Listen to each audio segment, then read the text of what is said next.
السلام علیکم ورحمۃ اللہ وبرکاتہ۔ آج ہم بات کریں گے، ایک بہت ہی امپورٹنٹ ٹاپک ہے ہمارے پاس، بہت امپورٹنٹ ٹاپک ہے۔ سب سے پہلے آپ سب سے ریکویسٹ ہے کہ ہمارے اس ٹاپک کو، اس لیکچر کو کائنڈلی غور سے تکمیل تک سنیے گا، مکمل سنیے گا۔ اور یہ ہر مسلمان کے لیے یہ جاننا ضروری ہے کہ اللہ تعالیٰ نے ہمارے لیے کون سی چیزیں کھانے پینے کے علاوہ اور کون سی چیزوں کو حرام قرار دے دیا، ٹھیک ہے؟ تو آج ہم اسی پہ ڈسکس کریں گے۔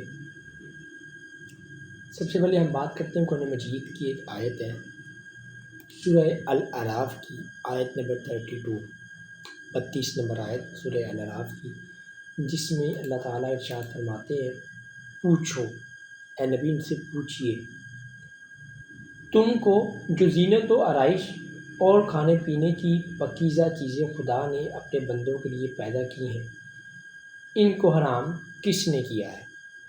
ٹھیک ہے، زینت و آرائش، زینت و آرائش سے مراد آپ سب کو پتہ ہے کہ زینت ہوتا ہے خوبصورتی کی چیزیں یا کوئی چیز کو خوبصورت بنانے کے لیے کسی بھی چیز کا استعمال کیا جانا، اور جو دوسری چیز ہے آرائش، آرائش کو ہم سمپل ورڈز میں آسانی بھی کہتے ہیں، ٹھیک ہے، اپنے لیے جو آپ کی وہ فیسیلیٹیز جس کو کہتے ہیں، ٹھیک ہے۔ زینت و آرائش کی چیزیں کس نے حرام کی ہیں؟ اللہ تعالیٰ ارشاد فرما رہے ہیں، ان سے پوچھو اے نبی، ان سے پوچھئے کس نے حرام کی ہیں تمہارے لیے؟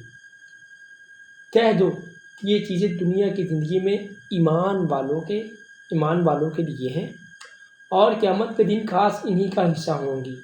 اسی طرح خدا اپنی آیتیں سمجھنے والوں کے لیے کھول کھول کر بیان کرتا ہے، ٹھیک ہے۔ مطلب کہ اللہ تعالیٰ ارشاد فرما رہے ہیں کہ نبی ان سے پوچھئے تو صحیح کہ کس نے ان کو کہا ہے کہ یہ چیز میں نے حرام کر دی ہے، یہ چیز نہیں ہے، ٹھیک ہے۔ اور جو ہے وہ میں نے تو اپنی آیتیں جو ہیں وہ کھول کھول کر بیان کر دی، اللہ تعالیٰ ارشاد فرما رہے ہیں، کوئی ہے اس کو سمجھے۔ اب اسی سے ایک اگلی آیت ہے ہمارے پاس، جس میں سورہ الاعراف کی آیت نمبر 33 میں اللہ تعالیٰ ارشاد فرماتے ہیں، کہہ دو اے نبی، ان کو بتا دیجئے، انہیں خبردار کر دیجئے، انہیں خبر سنا دیجئے۔ کس چیز کی خبر؟ کہہ دو کہ میرے پروردگار نے بے حیائی کی باتوں کو ظاہر ہوں یا پوشیدہ ہوں۔ بے حیائی، بے حیائی کیا ہے؟ بے حیائی پہ میں نے بھی پچھلے دنوں میں لیکچر ریکارڈ کیا ہے زنا کے حوالے سے، اس کو آپ غور سے سنیے گا۔ اور اس کے علاوہ جو ہے ہمارے پاس بے حیائی میں اور بھی بہت سے فیکٹرز آتے ہیں، تو آپ کی آنکھوں کا زنا ہے، آپ کے اور سے بہت معاملات ہیں، کسی پہ غلط نظریں رکھنا یا whatever جو بھی معاملات ہیں، بے حیائی کی باتوں کو ظاہر ہو یا پوشیدہ، ٹھیک ہے۔ اور ہمارے اس دور میں ان چیزوں پہ اتنا غور و فکر نہیں کیا جاتا، خاص طور پہ جہاں پہ جوائنٹ فیملی سسٹم ہوتا ہے، وہاں پہ بہت اس چیز کو نارمل لیا جاتا ہے۔ محرم میں غیر محرم کے معاملات میں جو مطلب اکثر ہوتے ہیں ہمارے، تو وہ کھل کے ایک دوسرے سے مذاق کر رہے ہیں، کوئی تمیز نہیں ہے، یہ میری بڑی بہن ہے، یہ میری بھابھی ہے، یہ میرے معاملات ہے، اسلام کی حدودیں کراس کر کے جو ہے وہ مذاق کر رہے ہوتے ہیں۔ اللہ تعالیٰ فرما رہے ہیں کہ بے حیائی کی باتوں کو ظاہر ہوں یا پوشیدہ، اور گناہ کو ناحق زیادتی کرنے کو حرام کیا ہے، ٹھیک ہے، گناہ کو اور ناحق زیادتی کرنے کو۔ اب ناحق زیادتی کیا ہے، یہ ایکسپلین کون کرے گا؟ ٹھیک ہے، ہر انسان کو لگتا ہے کہ میں یہاں پہ بالکل ٹھیک ہوں، میں یہاں پہ بالکل ٹھیک ہوں، ٹھیک ہے، لیکن جو ہے وہ وہاں پہ ٹھیک نہیں ہوتا، ٹھیک ہے۔ اب یہاں پہ آ کے مسئلے مسائل ہوتے ہیں، ہر انسان کو لگ رہا ہوتا ہے نہیں یار میں بالکل رائٹ پہ ہوں، ٹھیک ہے۔ تو اللہ تعالیٰ فرما رہے ہیں کہ ناحق زیادتی کرنے کو جو میں نے حرام قرار دے دیا ہے، حرام چیز ہے اسلام میں، ٹھیک ہے۔ اور اس کو بھی کہ تم خدا کا شریک بناؤ کسی چیز کو، کسی کو بھی خدا کا شریک بنانا بھی اللہ تعالیٰ نے حرام قرار دے دیا۔ اب پانچویں چیز کیا ہمارے پاس؟ آخری چیز، اور اس کو بھی خدا کے بارے میں ایسی باتیں کہو جن کا تمہیں کچھ علم نہیں۔ یہ بڑی سمجھنے والی بات ہے، اللہ تعالیٰ کے بارے میں کوئی ایسی بات کہنا جس کا تمہیں خود علم نہیں ہے کہ یہ ہمیں کیا بات، اللہ تعالیٰ نے یہاں پہ کیا بات کی ہے، یا کوئی ایسی چیز جو یا مطلب بدعات جس کو ہم کہتے ہیں، ٹھیک ہے، جو دین میں ایڈ کی جائے۔ اللہ تعالیٰ فرما رہے ہیں میں نے تو کسی چیز کو کہا ہی نہیں، تم خود سے ایڈ کری جا رہے ہو، ٹھیک ہے، یا کسی چیز پہ ایویں حرام کا فتویٰ لگا دینا کہ یہ حرام ہے۔ اب اللہ تعالیٰ نے یہ 5 چیزیں حرام کی ہے، پانچویں چیز کیا ہے؟ کہ کسی بھی ایسی چیز کو ڈکلیئر کرنا جو اللہ تعالیٰ فرماتے ہیں جس کا مجھے بھی علم نہیں ہے، تو ٹھیک ہے تم اپنے طرف سے فتوے لگا کے بیٹھ جاتے ہو کہ یہ حرام ہے، یہ حلال ہے، یہ چیز جائز ہے، یہ ناجائز ہے، ایسی چیزیں ایڈ نہیں کرنی، یہ بھی حرام ہے دین میں، ٹھیک ہے۔ اچھا اب ہمارا ٹاپک کیا ہے؟ ہمارا ٹاپک یہ ہے کہ اللہ تعالیٰ نے یہ 5 چیزیں تو بتا دی ہیں کہ اللہ تعالیٰ نے یہ حرام کی ہیں، ٹھیک ہے۔ اب ہم آتے ہیں حدیث میں، ہمارے پاس ایک حدیث ہے بخاری شریف کی 5590، اور یہ بہت مشہور حدیث ہے اور اس پہ کافی علماء کرام کا اختلاف بھی ہے، تو آج ہم اس کو ڈسکس کریں گے، جس میں نبی کریم صلی اللہ علیہ وسلم نے فرمایا کہ میری امت میں ایسے برے لوگ پیدا ہو جائیں گے جو زناکاری، ریشم کا پہننا، شراب پینا، گانے بجانے کو حلال بنا لیں گے، ٹھیک ہے۔ اب سب سے پہلی چیز کیا سرکار نے کی ہے؟ زناکاری، یہ سب کو پتہ ہے اسلام میں ناجائز ہے، ٹھیک ہے۔ اللہ تعالیٰ نے سورہ مومنون میں اس کی کھل کے وضاحت کر دی ہے کہ تمہارے لیے جو ہے بے حیائی سے بچنے کے لیے تمہارے پاس کیا سٹیپس ہے، اور تم نے زنا میں نہیں پڑنا، اور تمہارے لیے نکاح رکھا گیا ہے، ٹھیک ہے، اور تم نکاح کر کے جو ہے وہ اپنے معاملات کرو۔ اچھا اس میں کیا ہوتا ہے جی؟ اللہ تعالیٰ فرماتے ہیں زناکاری کو اللہ تعالیٰ نے حرام بنا، ایسے لوگ ہوں گے جو ان چیزوں کو حلال بنا لیں گے۔ اب ہم نے اس کا پس منظر دیکھنا ہے کہ اس کے پیچھے سرکار نے کس وجہ سے یہ بات کہی ہے، ٹھیک ہے، کہ اب یہ ایک ایسی چیز ہے جس کے بارے میں اللہ تعالیٰ نے، اللہ رب العزت نے قرآن مجید میں کھل کے ارشاد فرما دیا ہے کہ میں نے جو ہے اپنے تمہارے لیے حلال طریقے جو رکھے ہیں وہ نکاح ہے، ٹھیک ہے، اس کے علاوہ تم کوئی بھی طریقہ اختیار کرو گے وہ تمہارے لیے حرام ہے، ٹھیک ہے۔ یہ تو کھل کے اللہ تعالیٰ نے قرآن مجید میں آیت بیان کر دی ہوئی ہے۔ اچھا اگر ہم آگے چلتے ہیں تھوڑا سا، تو ہمارے پاس ایک اگلی چیز آتی ہے ریشم کا پہننا، ٹھیک ہے۔ سرکار نے فرمایا ریشم کے پہننے کو بھی لوگ جو ہے وہ حلال بنا لیں گے، ٹھیک ہے۔ اب یہاں پہ ریشم سے پہننے سے کیا مراد ہے؟ اب ہمارے پاس ایک اور حدیث ہے جس میں اللہ کے نبی صلی اللہ علیہ وسلم نے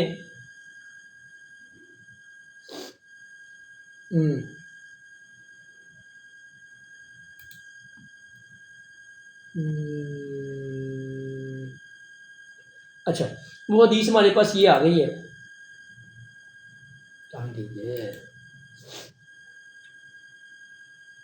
ہاں 5490 مسلم شریف کی صحیح حدیث ہے۔ اب اس حدیث میں کیا ہے؟ نبی اکرم صلی اللہ علیہ وسلم کا جبہ ہے، ٹھیک ہے۔ حضرت اسما رضی اللہ عنہ نے کہا یہ رسول اللہ صلی اللہ علیہ وسلم کا جبہ ہے، انہوں نے تیری شان موٹے کپڑے کا ایک کسرہ کے عہدے میں پہنے جانے والا جبہ نکالا جس پر ریشم کے نقش و نگار بنے ہوئے تھے اور جس دنوں پلوں پر دجاب لگا ہوا تھا۔ حضرت اسما رضی اللہ عنہ نے کہا یہ جبہ حضرت عائشہ رضی اللہ تعالی عنہ کی وفات تک ان کے پاس تھا، اور جب ان کی وفات ہوئی تو اس کو میں نے لے لیا۔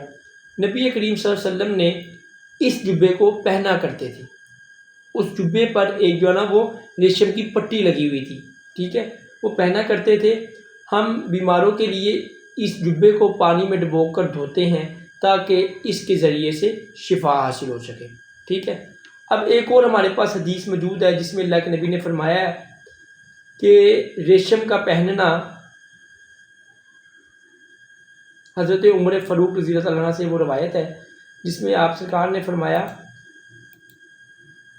ہاں یہ آگے ہمارے پاس صحیح حدیث ہے، صحیح مسلم شریف کی 5417 نمبر حدیث میں، جس میں حضرت عمر بن خطاب رضی اللہ عنہ نے جابیہ میں خطبہ دیا اور کہا نبی کریم صلی اللہ علیہ وآلہ وسلم نے ریشم پہننے سے منع فرمایا سوائے 2 یا 3 یا 4 انگلیوں کی پٹی کے، ٹھیک ہے۔ اب ہم نے پس منظر دیکھنا ہے کہ ریشم پہننے کا پس منظر کیا تھا۔ عرب میں لوگ جب ریشم پہنتے تھے ان کے اسکول آف تھاٹس یہ تھے کہ ہم جب یہ ریشم پہنیں گے ہم جو ہے وہ بڑے لوگ لگیں گے، ٹھیک ہے، ہمیں لوگ وڈیرا سمجھیں گے، وڈیرے سے مراد کہ امیر زادے جو لوگ ہوتے ہیں نا وہ، تو اس لیے آپ سرکار نے منع فرمایا، اور آپ سرکار نے ساتھ اجازت بھی دے دی سوائے 2 یا 3 یا 4 انگلیوں کے، ٹھیک ہے۔ تو اس لیے کسی بھی چیز کو جب ہم نے سمجھنا ہے تو اس کے پس منظر میں جانا ہے کہ اس کے پس منظر میں کیا پس منظر تھا، آپ سرکار نے یہ چیزیں اگر اس وجہ سے کہی ہیں تو کیوں کہی ہیں، ٹھیک ہے۔ اب ہم آتے ہیں آگے، اگلی چیز ہمارے پاس آ رہی تھی ریشم کے بعد شراب پینا. اب یہ شراب پینا ایک ایسا عمل ہے جس کو اللہ تعالیٰ نے کھل کے بیان کر دیا کہ یہ حرام ہے. ٹھیک ہے، اس پہ ہم کوئی بحث کر ہی نہیں سکتے. اس سے اگلی چیز کیا آ گئی ہے، گانے بجانے کو حلال بنا لیں. اب اس میں ساتھ ہی ہمارے پاس ایک اور حدیث ہے، صحیح بخاری شریف میں حدیث ہے، اور یہ صحیح حدیث ہے 5162 نمبر 5162، جس میں اللہ کے نبی صلی اللہ علیہ وسلم، اب وہ حدیث کیا ہے، ایک دلہن کو ایک انصاری مرد کے پاس لے گئے تو نبی کریم صلی اللہ علیہ وسلم نے فرمایا، عائشہ تمہارے پاس لہو ڈف بجانے والا نہیں تھا؟ انصار کو ڈف پسند ہے. ٹھیک ہے، آپ سرکار نے حضرت عائشہ سے پوچھا کہ عائشہ تمہارے پاس کوئی لہو یعنی کہ ڈف بجانے والا نہیں تھا؟ ٹھیک ہے، تمہیں نہیں معلوم، یا مطلب کہ نہیں تھا، انصار کو ڈف پسند ہے، کہ انصار جو ہیں وہ ڈف کو پسند کرتے ہیں. اب اس کا مفہوم کیا نکل رہا ہے؟ اس کا مفہوم یہ نکل رہا ہے کہ موقع کی مناسبت دیکھتے ہوئے آپ سرکار نے خود پوچھا کہ تم ڈف نہیں لے، تم نے ڈف کا ارینج نہیں کیا، وہ تمہیں پتہ تو ہے کہ انصار کے جو لوگ ہیں یہ ڈف کو پسند کرتے ہیں. ٹھیک ہے، اب اسی طرح ایک اور ہمارے پاس حدیث آتی ہے جس میں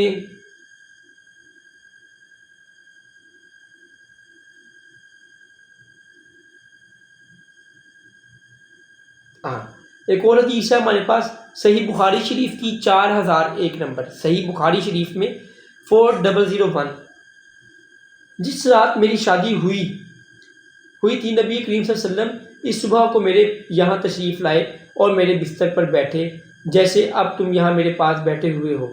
چند بچیاں دف بجا رہی تھی اور وہ اشعار پڑھ رہی تھی جن میں سے ان خاندان والوں کا ذکر تھا جو بدر کی لڑائی میں شہید ہو گئے تھے. انہوں میں ایک لڑکی نے یہ مصرع بھی پڑھا، ہم میں نبی صلی اللہ علیہ وسلم ہیں جو کل ہونے والی باتوں کو جانتے ہیں. حضور صلی اللہ علیہ وسلم نے فرمایا یہ نہ پڑھو بلکہ جو پہلے پڑھ رہی تھی وہی پڑھو. ٹھیک ہے، مطلب دف بھی ساتھ وہ بجا رہی ہیں، تو آپ سرکار نے منع نہیں فرمایا، لیکن آپ سرکار نے یہاں پہ یہ کہا کہ ایسی بات نہ کہو کہ میں کل کی بات بھی جانتا ہوں. ٹھیک ہے، جو تم پہلے پڑھ رہی تھی وہ پڑھو. یہ صحیح بخاری شریف کی 4001 نمبر حدیث ہے. ٹھیک ہے، ایک اور آخری حدیث سنا کے میں پھر اپنے ٹاپک پہ دوبارہ واپس آتا ہوں. صحیح بخاری شریف کی ایک اور حدیث ہے 987. ٹھیک ہے، جس میں حضرت ابو بکر صدیق رضی اللہ تعالیٰ عنہ ان کے ہاں مینا کے دنوں میں تشریف لائے. اس وقت گھر میں 2 لڑکیاں دف بجا رہی تھیں اور باس کی لڑائی کی نظمیں گا رہی تھیں.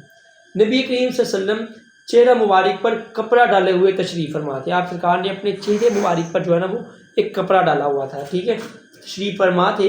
ابو بکر رضی اللہ تعالیٰ عنہ نے ان دونوں کو ڈانٹا. ٹھیک ہے، اس پر آپ صلی اللہ علیہ وسلم نے چہرہ مبارک سے کپڑا ہٹا کر فرمایا، ابو بکر جانے بھی دو، یہ عید کے دن ہے. ٹھیک ہے، اور وہ بھی مینا میں. ٹھیک ہے، مینا میں. اب ان ساری حدیثوں کو جب ہم اکٹھا کرتے ہیں تو ہمارے پاس جو ہے وہ ایک ریفرنس موجود ہوتا ہے، وہ ایک لب لباب جو اس چیز کا نکلتا ہے کہ موقع کی مناسبت دیکھتے ہوئے آپ نے تعین کرنا ہے کہ یہ چیز اگر کوئی کی جا رہی ہے تو یہ کیوں کی جا رہی ہے. ٹھیک ہے، ہمارے ہاں 2 ہی چیزیں بس لی جاتی ہیں جی، بڑا کھل کے لوگ کہتے ہیں جی اسلام میں جو ہے یہ گانے گانا حرام ہے، اور جو ہے جبکہ اللہ تعالیٰ قرآن مجید میں نے آپ کو آیت پڑھ کے بتائی ہے کہ میں نے تو یہ 5 چیزیں حرام کی ہیں، اور اس کے اوپر یہ اللہ فرما رہے ہیں یہ تو زینت و آرائش کی چیزیں تمہارے لیے کس نے حرام کر دی ہیں. ٹھیک ہے، پوچھو ان سے، نبی ان سے پوچھیے کس نے حرام کر دی ہیں. اور یہ جو حدیث میں نے آپ کو بھی بخاری ہے صحیح بخاری شریف کی، اور اس کے علاوہ یہ سارے ریفرنس آپ کو دیے ہیں دف بچانے کے، تو یہ جو ہے موقع کی مناسبت دیکھی جاتی ہے. ٹھیک ہے، لیکن اب اس کا یہ مطلب نہیں ہے کہ ہمارے جو بڑے صغیر میں خاص طور پر یا پوری دنیا میں کچھ ایسے سانگز آ چکے ہیں، ایسے معاملات ہو چکے ہیں کہ وہ سانگز میں جو ہے اپنے حضرت محمد مصطفیٰ صلی اللہ علیہ وسلم کی جو بتائے ہوئے طریقے ہیں اس کو جو ہے نا وہ ہم مد نظر نہیں رکھتے، اور جو ہمارے اپنی طرف سے کوئی نعوذ باللہ ایسے الفاظ ہمارے گانوں میں استعمال کیے جاتے ہیں کہ آپ سرکار نے جب یہ بتایا ہے، ٹھیک ہے، کہ یار دف بجا سکتے ہو آپ کو ایک مطلب کہ طریقہ بتایا گیا کہ کس طریقے سے آپ نے کیا معاملات کرنے ہیں. لیکن ہمارے ہاں مسئلہ کیا ہے؟ ہمارے ہاں مسئلہ یہ ہے کہ یہ جو اپنا ہمارے معاشرے میں کیا جا رہا ہے وہ کیا کیا جا رہا ہے؟ ایک چیز ہے صرف ٹھیک ہے. اگر آپ کے گانوں میں کوئی شرک نہیں ہے، کوئی بے حیائی نہیں ہے، ٹھیک ہے. دیکھیں نا وہ اللہ تعالیٰ نے قرآن مجید میں ارشاد فرمایا کہ شرک کو میں نے حرام قرار دے دیا، بے حیائی کو، زناکاری کو، حق تلفی کو، زیادتی کو، یہ 4-5 چیزیں جو اللہ تعالیٰ کہتے ہیں میں نے حرام قرار دے دی ہیں. تو اگر آپ کوئی ایسی گیت گا رہے ہیں یا کوئی ایسی نظم پڑھ رہے ہیں یا کوئی ایسا سانگ پڑھ رہے ہیں یا گا رہے ہیں جس میں یہ 5 چیزیں نہیں آتی، آپ کسی کے ساتھ حق تلفی نہیں کر رہے، کسی کے ساتھ زیادتی نہیں کر رہے، اور جو ہے شرک نہیں کر رہے، بے حیائی نہیں پھیل رہی، ٹھیک ہے، اور جو ہے اپنا اللہ کا شریک نہیں بنا رہے کسی کو، تو آپ یہ پڑھ سکتے ہیں. لیکن اس کا مطلب یہ نہیں ہے کہ آپ جو ہے وہ ترلے سے شروع ہو جائیں. ٹھیک ہے. پہلی چیز تو یہ ہے کہ یہ جو چیزیں ہیں یہ ہمارے لیے بہت بہت سوچنے والی چیزیں ہیں. کیوں؟ اصل میں بات کرنے کا مقصد ساری کا یہ ہے کہ ہم نے دین میں کوئی بھی ایسی چیز ایڈ نہیں کرنی جو اللہ تعالیٰ نے نہیں کی. سمپل. ٹھیک ہے. یہ اچھی چیز نہیں ہے، گانے گانا اور یہ سارے معاملات کرنا یہ کوئی اچھی چیز نہیں ہے. ٹھیک ہے. اور بلکہ آپ کو جو ہے یہ ایک اپنا دل کو جو ہے نا وہ ایک عجیب سی کیفیت میں لے جاتی ہیں. ٹھیک ہے. سانگز وغیرہ یہ کوئی اچھی چیز نہیں ہے. لیکن صرف بات ہماری کرنے کا مقصد یہ ہے کہ ہم نے کسی ایسی چیز کو جس پہ میرے اللہ نے کوئی فتویٰ نہیں لگایا، میرے اللہ نے اس کو حرام نہیں قرار دے دیا، ہم نے حرام نہیں کہنا. ٹھیک ہے. باقی آپ اوائڈ کریں، بہت اچھی بات ہے، لیکن آپ اس کو حرام نہیں کہہ سکتے کیونکہ اللہ تعالیٰ نے 5 چیزیں حرام قرار دے دی ہیں. ٹھیک ہے. ابھی جو میں نے آپ کو حدیث پڑھ کے بتائی ہے 5590 بخاری شریف کی، تو اس میں بھی یہ ایکسپلین کیا جا رہا ہے کہ ہم نے اس کے پس منظر کو دیکھنا کہ پس منظر میں کیا ہے، آپ سرکار نے کس کس صورتوں میں جائز کی ہیں چیزوں کو. ٹھیک ہے. اب ایک ہمارے تو یہاں نعوذ باللہ اتنے گندے گانے، اتنے گندے معاملات ہمارے معاشرے میں چل رہے ہیں، تو وہ پھر لوگوں نے کیا سیکھنا ہے؟ یہی کچھ سیکھیں گے اس معاشرے میں وہ رہ رہے ہیں. تو اس لیے جو ہے نا ان چیزوں سے ہم نے دور رہنا ہے. ٹھیک ہے. تو باقی میں پروموٹ نہیں کر رہا میوزک کو، میوزک ایک اچھی چیز نہیں ہے، اور بلکہ آپ تو اکثر دیکھیے ہماری نعتوں میں اور بلکہ بہت سے معاملات ایسے ہیں، قوالیوں میں بہت میوزک لگتے ہیں، بہت دف بجائے جاتے ہیں، سارے معاملات ہوتے ہیں. ٹھیک ہے. تو یہ کوئی اچھی چیز نہیں ہے، لیکن آپ نے حرام کا فتویٰ نہیں لگانا کہ یہ حرام ہے. ٹھیک ہے. مطلب فرمانے میں زینت و آرائش کی چیزیں بنائی ہیں، تم کون اس کو ہوتے ہو حرام کہنے والے. ٹھیک ہے. جاؤ اپنا کام کرو، جا کے اپنی جو زینت و آرائش کی چیزیں ہیں، ٹھیک ہے، اس کو انجوائے کرو، لیکن میرے جو چیزیں حرام نہیں کی اس کو حرام نہ کہو. ٹھیک ہے. اب اس کا یہ مطلب نہیں ہے کہ ہم کہیں گے کہ میوزک جو ہے وہ اسلام میں جائز ہو گیا. ٹھیک ہے. جائز سے مراد کے ترلے سے بجاؤ کوئی مسئلہ ہی نہیں ہے. ٹھیک ہے. یہ آپ کے دل میں جو ہے نا نرمی لے کے آتا ہے، نرمی سے مراد کو ہے نا دل میں سختی لے کے آتا ہے. ٹھیک ہے. باقی معاملات میں نرمی آنے لگ جاتی ہے آپ کو، مطلب جس معاملات میں آپ کو سخت بھی ہونا پڑتا ہے وہاں پہ بھی آپ نرم ہو جاتے ہیں. جیسے کہ آپ کی ایک نماز کی پابندی ہے، جیسے اللہ تعالیٰ قرآن مجید میں ارشاد فرمایا بے شک نماز بے حیائی اور برے کاموں سے روکتی ہے. ٹھیک ہے. تو جب آپ الٹے سیدھے کاموں میں پڑ جاتے ہیں، الٹے سیدھے کاموں میں پڑ جاتے ہیں، تو پھر جو ہے وہ آپ کا دل ایک سخت ہو جاتا ہے. ٹھیک ہے. باقی جو اللہ کے سخت معاملات ہیں وہ نرم ہو جاتے ہیں آپ کی زندگی میں. ٹھیک ہے. آپ ان کو جو ہے نا وہ اول پہلو نہیں رکھتے. تو ہر وقت ایک چیز کا ہم نے یہ دیکھنا ہے کہ اس بارے میں میرا اللہ کیا کہہ رہا ہے. ٹھیک ہے. لیکن اس کا یہ مطلب نہیں ہے کہ ہم اس کو جو پروموٹ کریں کہ جی گانے بھی گاؤ، یہ سارے معاملات کرو، یہ چیزیں کوئی اچھی چیز نہیں ہے. ٹھیک ہے. اللہ تعالیٰ سے دعا ہے کہ اللہ تعالیٰ ہمیں صحیح معنی میں دین کو سمجھنے، اس پر عمل کرنے، اور آپ سرکار کا جو پیغام ہے اس دنیا میں، آپ سرکار جو تشریف لائے ہیں اور اس دنیا میں ہمیں صحیح معنی میں جو ہے نا دین پر چلنے، اس پر عمل کرنے، اور اللہ تعالیٰ کا جو پیغام ہے اس کو آخر میں صحیح طریقے سے جو ہے وہ لوگوں تک پہنچانے کی توفیق عطا فرمائے. اور اس کے ساتھ ساتھ جو ہے میں آپ سب سے ایک التماس کرتا ہوتا ہوں کہ اپنے جو ہے نا اپنی ترجیحات کو بدلیں. کوئی ایسا کام اپنی لائف میں نہ کریں کہ جو اللہ اور اس کے رسول کے بتائے ہوئے طریقوں کے خلاف جاتے ہیں. ٹھیک ہے. اپنی لائف میں کوئی ایسے معاملات نہ کریں جس میں جو ہے نا وہ آپ کے دل میں نے نا ریسنٹلی میرے پاس ایک فنکشن آیا، میرے مطلب بھائی کی بھی شادی تھی اور ایک میرے بڑے اچھے دوست ہیں ان کی شادی تھی.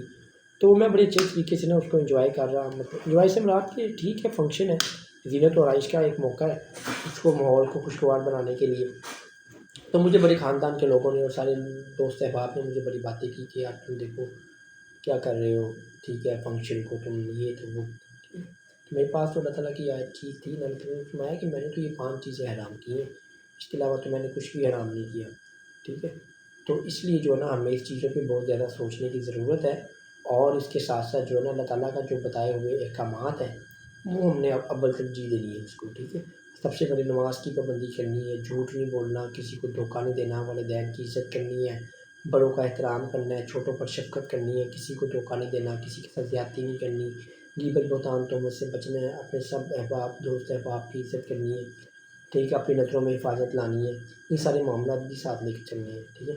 آخر میں پھر ویڈیو اینڈ کرنے سے پہلے آپ کو ایک بات کہوں گا کہ میں یہ جو ہے اس میوزک کو یہ پروموٹ نہیں کر رہا، یہ کوئی اچھی چیز نہیں ہے، لیکن ہم اس پہ جو ہے کوئی حرام کا فتویٰ اس لیے نہیں لگا سکتے کیونکہ جو ہے اللہ تعالیٰ نے فرمایا ہے کہ میں نے 5 چیزیں حرام کی ہیں، ٹھیک ہے۔ اگر آپ کے کسی بھی گانے میں، کسی بھی گیت میں، کسی بھی قوالی میں کوئی ایسی چیز آ رہی ہے جس میں شرک ہو رہا ہے، بے حیائی پھیل رہی ہے، بدکاری آ رہی ہے، کسی کی حق تلفی ہو رہی ہے، زیادتی ہو رہی ہے، تو اصلاً حرام ہے، اس میں ہم حرام کا کوئی بھی نہیں سوچ سکتے، ٹھیک ہے۔ باقی ایک نارمل چیز ہے تو اسے آپ انجوائے کر سکتے ہیں، زینت و آرائش کی چیزیں ہیں یہ، ٹھیک ہے۔ اللہ تعالیٰ سے دعا ہے کہ اللہ تعالیٰ ہمیں صحیح معنی میں دین کو سمجھنے، اس پر عمل کرنے اور جو اللہ تعالیٰ کا پیغام ہے صحیح معنی میں اس کو آگے پہنچانے کی توفیق عطا فرمائے۔ جزاک اللہ خیر۔